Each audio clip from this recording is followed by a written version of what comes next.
Right. Hello, and I think everybody has gotten started in their class already. I've had a few questions already about research paper in particular, picking out the topic. So I've actually pushed this up a little bit. I was going to shoot this a little later in the week, but I'm going to go ahead and do it now. So hopefully some of those can be addressed. What you see on the screen right now is the homepage for one of your classes. And again, if you're in either of my world history, they basically look alike, so it doesn't really matter which one I'm in.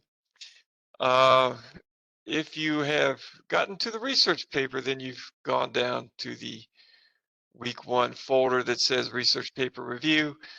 And again, and if you watched the course overview, you may remember I urged you to make sure that you use that references folder. So I did not put a link to the guidelines here.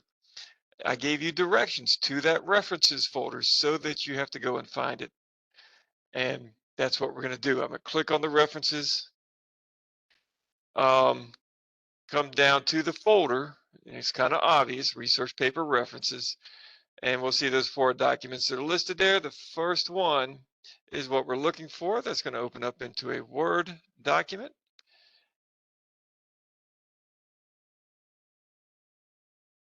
And I'm going to switch over to that.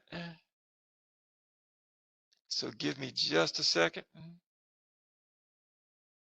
Okay, and there you see it.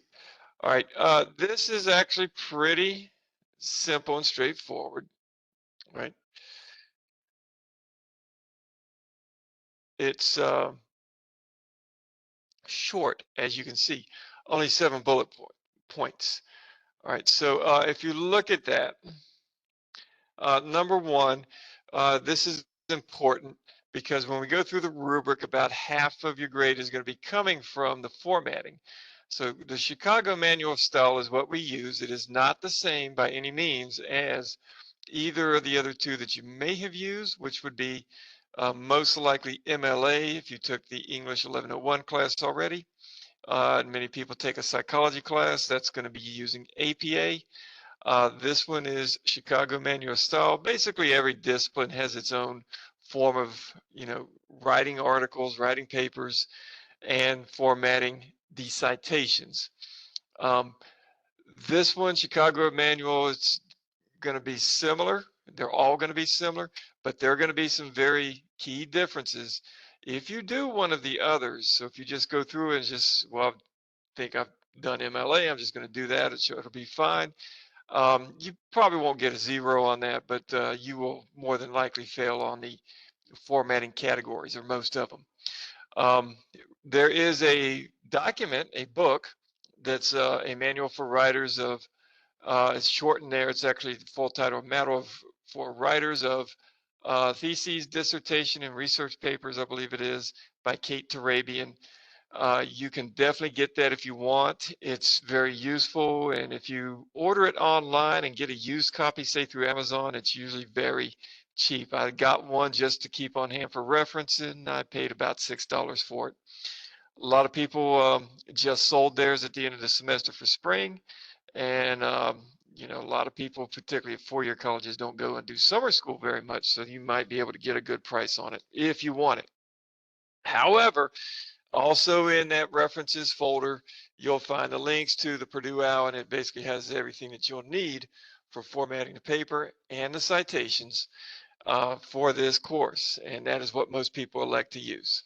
All right, now, second bullet point, you'll see that the page requirement is 4 to 5 pages, and note that that is just your writing. The cover page, bibliography, if you do the citations as endnotes instead of footnotes, they go on a separate page. None of that counts towards your research paper total. You want to get kind of about 4.5 pages roughly.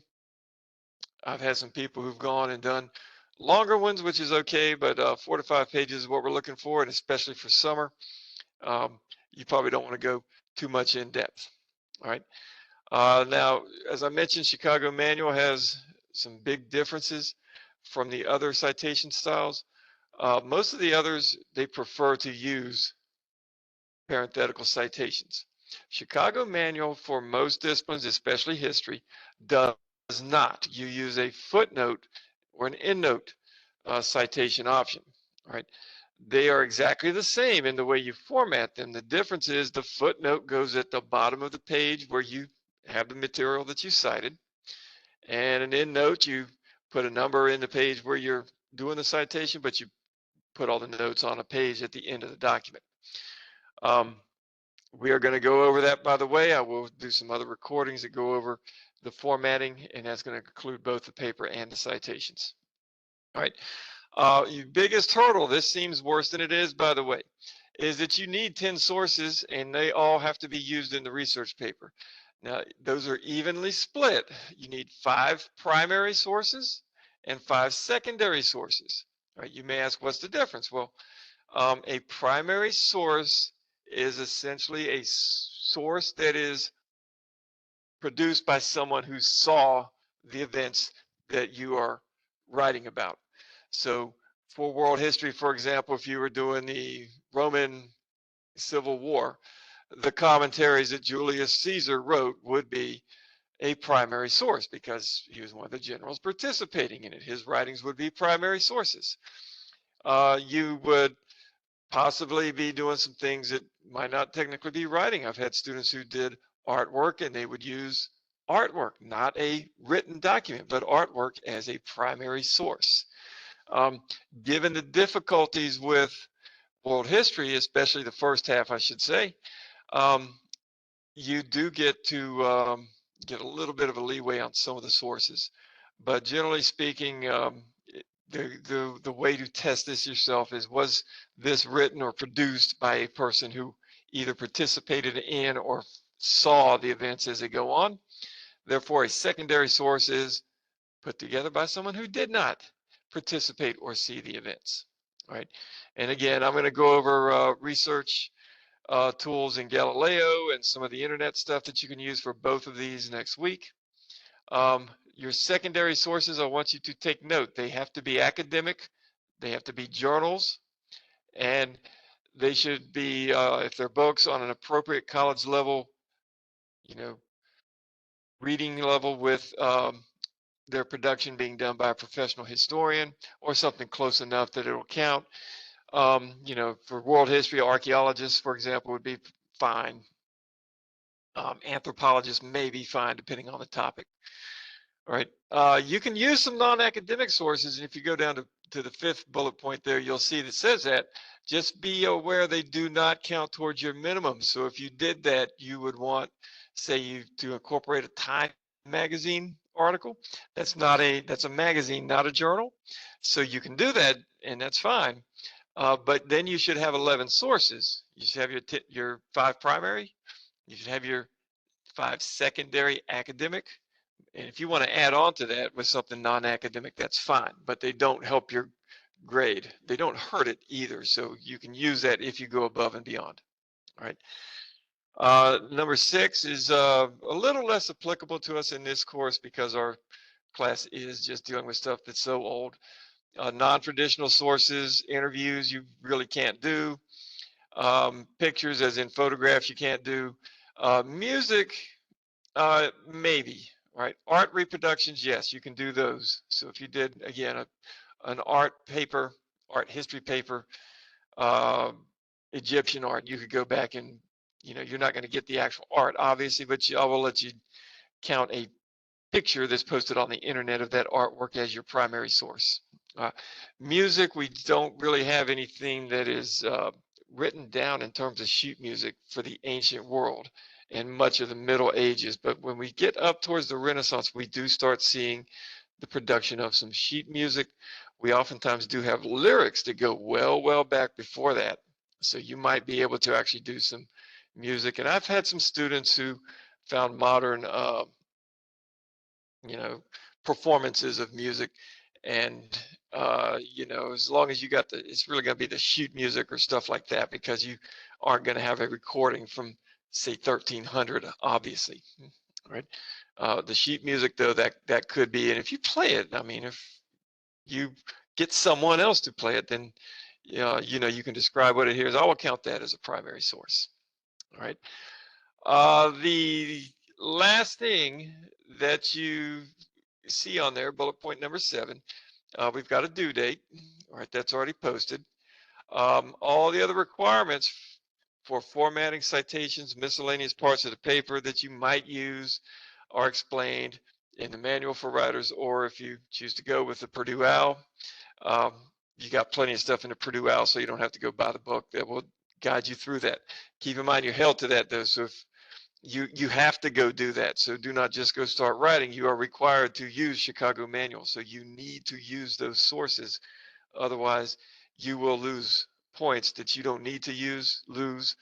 And you don't want to do that, because really formatting is basically just reading directions and following. These are really the easy points. So that is also why this is so short, because if you go and you look at the writings on the style, that on the other hand is rather extensive. So I don't have to do much because the Chicago Manual has already done it for us. All right. All right. Switching back over to the web page. All right. I'm going to go back into the lessons. I'm going to scroll all the way down to the bottom of the lessons list so that you can see this is where your research paper is at. If you go down, you'll see the final exam, and if you count up, it is the 4th item up. When I click on that, you can do that without worry. You are not submitting anything unless you actually come up here and attach a file and then hit the submit button. And I think it may ask you if you're sure after that. You can come here and look at this rubric anytime you want to, right? Which is what I'm bringing up right now, right? And trying to maximize it. Sure. Whoa, I lost it there somewhere.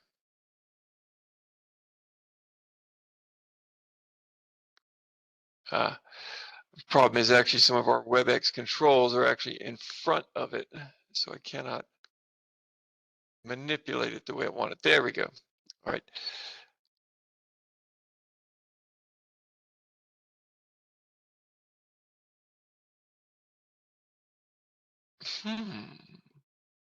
Okay, it looks like that is sharing with y'all. Hope so. If not, please go in and check it. What I see on here, I'm hoping is correctly showing on your screen the way it's telling me it is. Again, you can see the formatting of the paper right there. You can see A, B, C all the way down to failing. Below average is a D, so 6 to 6.9, 9 to 10, right? Basically for the A range. Failing can be all the way down to a 0 if you just don't do it at all. But you want to basically just avoid errors, because what I do is start taking off for the errors. You're in the A range, you pretty much have a pristine paper.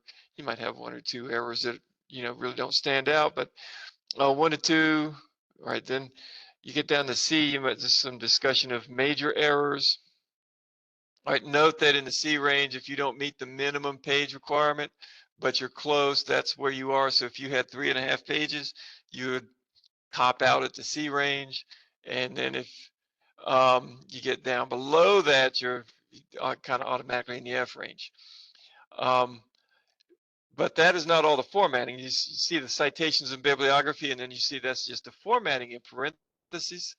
That's also another 10 points right there, right? And the same thing, basically just take off points basically for each error.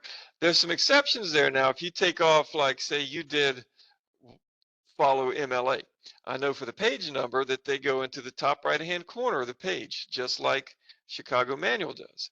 But if you put your last name there, which I know MLA requires, that is not supposed to be there in Chicago. So if you had 7 pages, right? Let's say you did 5 pages of text, an endnotes page, and a bibliography, that's 7 pages. That would be 7 errors right there, 1 for each time you put the wrong page number up there. And that, if you look, would automatically put you down in the D range. So, and I'm sorry, so I don't take off, all the points that I can. I basically, you got 1 error that you repeat over and over, I put that into the C range, and then you can work down from there with other errors. But that's actually to protect you And then I do the same thing for the citations. It's actually, if you read right there, you have one error that's repeated. So for example, if you did parentheticals all the way through, that's going to be down in the F range automatically. But let's say you did the footnote right and you just put last name comma first name instead of first name last name in the footnotes like you're supposed to, or you've got 10 entries in the bibliography and you double spaced them and they're all supposed to be single spaced. Well, that would be 10 errors. That would put you in the F range. If I, just basically say I'm going to put you in the C range for having that one error that's repeated over, it actually saves you, right? Not, if you do that over and over and you only have it twice in the paper, you're going to be in that A range. But if you do the same thing on like all 10 of your bibliography citations, that's actually saving you from dropping down. I'm going to do whichever works best for you, right? Note the sources. You're going to be required to turn in those 5 primary and secondary sources, and that actually puts you in the A range. So we should not have anybody who's really in the B, C, D, or F range as long as they do those assignments next week. However, you have to use them in the document. So I do have some people who will turn in 5 secondary sources and then they only use 3 in the paper. So that is going to be something where you might get the 100 on the assignment for turning in the sources. But then when I look at the bibliography and match it up to the footnotes, you might be down in the C range or maybe even the D range if you do that. All right. The rest of this I'm going to wait for later because I will go over the writing guide. The thesis, the factual information, and the discussion we're going to look at separately. Grammar and punctuation, as well as spelling, are both kind of in that formatting category. Please note that there are some special rules. We've all learned English and we know the general rules of English, which will probably be fine for you. But there are some special guidelines for some of the grammar, punctuation, and spelling for each writing style, and Chicago is no different. So you may just want to glance at that. I think it's only like a paragraph or 2. But if you look at that, that's 10 points each, 20 points, 40 points to go formatting of the paper and the bibliography citations. That gets you up to 40 points. If you count the sources and their usage as formatting, it can be kind of both formatting or content. That gets you up to 60 points. That's why I say about half of your grade is going to come from formatting. So please use those sources that you got. All right. All right. Now, looks like it's already sharing. So I'm back on that page. Questions I've had were mostly in relation to picking a topic. So these are our guidelines. It does have to be specific to our course. You can't do World War II because this is World History 1 from the beginnings of civilization up until the year 1500. World War II was in the 1900s, so we cannot do it. There may be a few things that you could do, like something, there's no real good cutoff. So something like, saying, Middle Eastern history that you're looking at starts in 1450 and maybe you're looking at a bio of somebody and they die in 1520, that's okay. All right, but essentially what you want is it to be focused on the first half of the class though. All right, it can be on any topic, anything, all right, and these are the limitations though. Remember, you have to have primary sources and it has to be a history paper. So you could not do the Neolithic revolution because the Stone Age did not have writing. You would be writing something that would not be history. History is actually the study of the written records that people leave behind. So you would be doing something that would rely on archaeology or anthropology and just would not be a history paper. So it does have to be something from a written period. Now, for the most part, that's pretty easy. We know the Mesopotamians, they start writing around 3000 BCE, about 5,000 years ago. But it is not as simple as that, because if you want to do something on ancient Greece, you could not go back that far because they haven't started writing yet. So you kind of have to look at each culture that you might want to do and see when they started writing and when you could do it. Now, or when they were in contact with somebody who could write and left some written records about them. So Greeks may not have been writing, or they might have been writing early with, say, Linear A, which was something we still can't translate. But you might find the Egyptians and the Mesopotamians wrote about them, so you you may be able to do it, but I should tend to avoid those. All right. It can be on literally any topic. It should be something that is very nuanced and precise, though. You should struggle to get 5 pages out of it. If you said my topic is ancient Egypt, that is not going to be a good topic because obviously you can go out and find a 1,000-page book on that. Unless you want to write 1,000 pages in the next 5 weeks, pick something that's more nuanced. You may look at maybe just the mummification process during, and even that would be too broad, the mummification process at the beginning of the New Kingdom perhaps would work. I've had students who were interested in military stuff. So one, I think, looked at the military gear of the Roman Legion around the time of, Julius Caesar. I had one student going into education, and this is something I say to those people and to you too as well. Pick something that you like, all right, something that you are interested in, so that it makes it an easier assignment. If you got to go and read all this material about something that bores you to death, you probably are going to struggle with it. If you're reading about stuff that you actually like to read, it's going to be a little easier. I know not everybody loves history, but pretty much everybody can find something they like in history. If you can't, or you don't know enough about history to pick something that you would like, then think about what your major program is, or your major you're going to go to in college if you go on to transfer.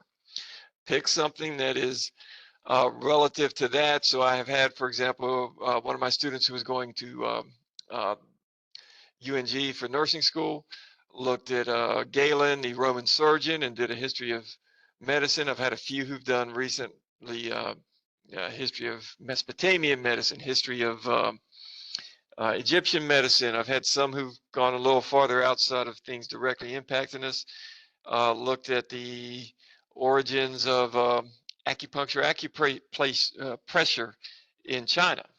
So all of those would be viable topics that relate to their field.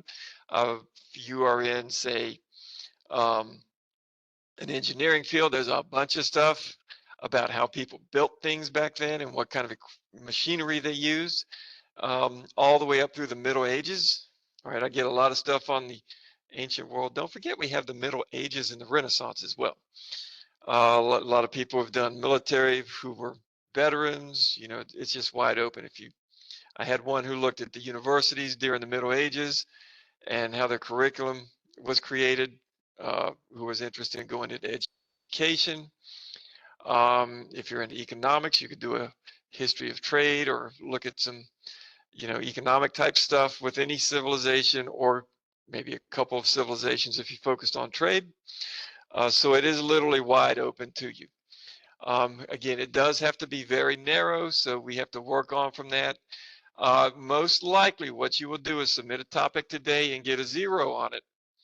But please remember, this is one of the 3 assignments, the other 2 being the sources for the research paper, where you will be able to submit again.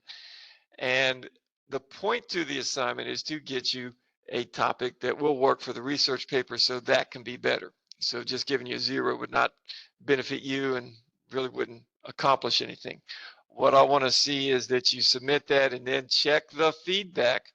I will leave something for you that gives you some guidance on to how you can narrow that topic down. And that's usually what happens. People pick something broad and we work down to a narrow one. If you want, you can email me and we can start a conversation, or we can meet virtually in WebEx, what I'm shooting this in now, and we can have a little discussion and get you on track to find something that would work for you. So the idea here is basically you got a big, quick overview of the history of the whole world, and we don't get to look at anything in depth. And again, a lot of people, the reason they're not interested in history is because that's what you get through most of your time all the way up through high school. You don't look at the interesting stuff. You look at the broad trends and stuff like that. The interesting stuff is always digging in deep on some little subject, all right, that's in that we never get to discuss in a course. Fast-paced is what we have now. And so this is your chance to go in and do a in-depth study of something that is interesting to you, something that you want to learn about. All right, with that, I'm cutting this one off, and we'll post it up. Once you review this, please go ahead and either submit a research paper topic or um, reach out to me and see if you can get some more guidance on it. But thank you very much, and I will be recording another one pretty soon with the sources.